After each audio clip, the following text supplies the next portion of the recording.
আসসালামু আলাইকুম ওয়া রাহমাতুল্লাহি ওয়া বারাকাতুহু। আজান বিডি অনলাইন শপ থেকে নিয়ে আসছি বিশ্বের উন্নত মানের আতর দ্বারা তৈরি করা পারফিউম, যেটা হচ্ছে কি আপনি সব জায়গায় ইউজ করতে পারবেন। এটার ফ্রেগনেন্সটা খুবই সুন্দর এবং প্রিমিয়াম একটা বোতলে আসে, দেখতে খুবই সুন্দর লাগে, কিউট একটা বোতলে।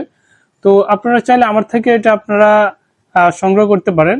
এটার ফ্রেগনেন্সটা খুবই সুন্দর, অফিস আবার আপনার হচ্ছে মসজিদ, যে কোনো অনুষ্ঠানের জন্য এটা বেস্ট হবে। হ্যাঁ, আপনারা চাইলে সব জায়গায় ইউজ করতে পারবেন, কোনো সমস্যা নাই, এটাতে কোনো আপনার সাইড এফেক্ট নেই। তো আপনারা চাইলে যারা এটাতে আপনার গরমে ঘামান, বাহিরে সারাক্ষণ কাজ কাম করেন, তাদের জন্য আমি মনে করি যে এটা বেস্ট। এটার ফ্রেগনেন্স সর্বনিম্ন আপনার 12 থেকে 18 ঘন্টা লং লাস্টিং করবে। তো আপনারা চাইলে আমার থেকে এটা সংগ্রহ করতে পারেন, আমাদের স্ক্রিনে থাকা হোয়াটসঅ্যাপ নাম্বারে আপনারা যোগাযোগ করতে পারেন। ইনশাল্লাহ অতি দ্রুত আপনার প্রোডাক্ট আপনার হাতে পৌঁছে যাবে ইনশাল্লাহ। আসসালামু আলাইকুম।